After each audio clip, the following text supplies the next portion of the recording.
Let's come to writing now. It's page 121. SLO is number 4. It's quite interesting. Describing a kitten's play with the help of adverbs.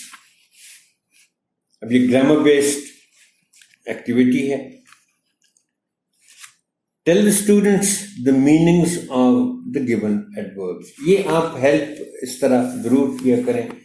कहीं कहीं जब भी आप देखें कि कोई राइटिंग एक्टिविटी है बच्चों के लिए और उसमें वर्ड बैंक भी दिया हुआ है. अब सवाल ये है कि अगर बच्चों को उनमें उन वर्ड्स के या उनमें से चंद एक वर्ड्स के मानी ही नहीं आते तो वो उनको यूज कैसे करेंगे.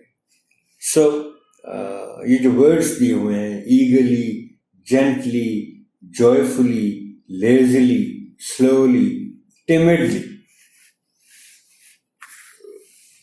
मेरे पास इतना वक्त नहीं है कि मैं एक एक लफ्ज़ को आपके लिए एक्सप्लेन करूं. I am sure you already know most of these words, लेकिन कहीं आपको मुश्किल पेश आए तो आई एम श्योर आपके इस वक्त भी एक तरफ बुक होगी, हाथ में मोबाइल होगा और दूसरी तरफ आपके डिक्शनरी होगी. तो जब भी आप ज़रूरत महसूस करें तो इन वर्ड्स के मानी आप डिक्शनरी में ज़रूर देख लीजिएगा.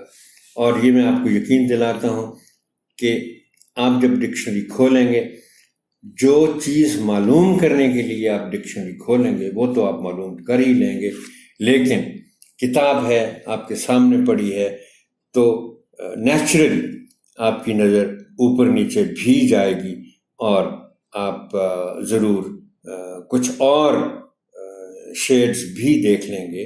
हो सकता है कोई और वर्ड भी देख लें, और जो वर्ड देखने के लिए आपने डिक्शनरी खोली है उनके कुछ और मानी भी देख लेंगे, उनका कोई यूजेज भी देख लेंगे.